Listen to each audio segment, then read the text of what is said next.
नमस्कार, आप देख रहे हैं यूपी न्यूज एक्सप्रेस और मैं हूं आपके साथ मानवी ठाकुर। शुरुआत करते हैं आज की खास खबरों के साथ। भारतीय जनता पार्टी के राष्ट्रीय प्रवक्ता और राज्यसभा सांसद सुधांशु त्रिवेदी ने अयोध्या में आयोजित महर्षि महेश योगी के जयंती कार्यक्रम में शामिल होने के दौरान कांग्रेस पर बड़ा बयान दिया है। उन्होंने कहा कि जो राम मंदिर की प्राण प्रतिष्ठा में नहीं आए उनसे बड़ा अभागा कौन हो सकता है। उन्हें न्योता भी दिया गया है। कांग्रेस ने इस कार्यक्रम में शामिल होने को लेकर लिख दिया था, इसलिए उनके मन में धर्म और संस्कृति के लिए कोई स्थान नहीं है। वो केवल राजनीति करते हैं। लेकिन मैं भी याद दिलाना चाहता हूं कि वो राम मंदिर में तो नहीं आए थे, लेकिन बाबर की कब्र पर जाते हुए 3 वीडियो सामने आया। पहला वीडियो 1959 में जवाहरलाल नेहरू, 1968 में इंदिरा गांधी और 2005 में राहुल गांधी आए। जिसके बाद उनकी क्या स्थिति हुई, जब राम मंदिर आंदोलन शुरू हुआ तो उनके पास 400 सीटें थी। उसके बाद कभी उन्हें बहुमत नहीं मिला है। भैया सर, यहाँ आवाज जाता है, ठीक है। देखिए, श्री रामलला विराजमान की प्राण प्रतिष्ठा के 1 वर्ष पूर्ण हुए हैं और ये 500 वर्षों के बाद जो ये अवसर आया था, हम लोग जब छोटे थे और उसके बाद जब भाजपा में आए तो लोग ये कहते थे, भाई वो लोग कह रहे हैं रामलला हम आएंगे, मंदिर वहीं बनाएंगे, तारीख नहीं बताएंगे। वो तारीख का रहस्य नहीं समझ पा रहे। तारीख का रहस्य ये था कि भगवान राम इस बात का इंतजार कर रहे थे कि जब वो प्राण प्रतिष्ठित होंगे तो जिले का नाम फैजाबाद नहीं अयोध्या होगा। जब वो प्राण प्रतिष्ठित होंगे तो महाकुंभ इस बार प्रयागराज में हो रहा है, इलाहाबाद में नहीं हो रहा है।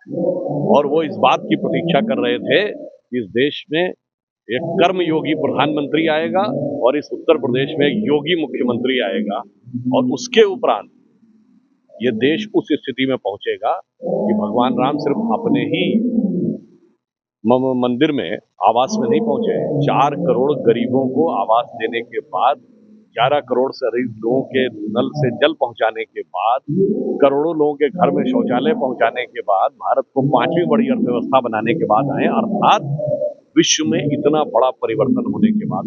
तो आज इसलिए मुझे प्रसन्नता होती है कि जो हम लोग उस समय गीत गाते थे, अप्रैल 87 की रैली हुई थी अयोध्या में, मैं आया था बालक के रूप में, तो आप सबने ध्यान होगा ना, वो सौगंध राम की खाते हैं, मंदिर वहीं बनाएंगे।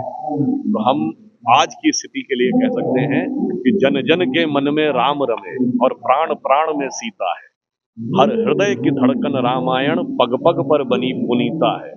यदि राम नहीं है श्वासों में तो प्राणों का घट रीता है। इसलिए नरनाहर श्री पुरुषोत्तम का हम मंदिर भव्य बनाएंगे।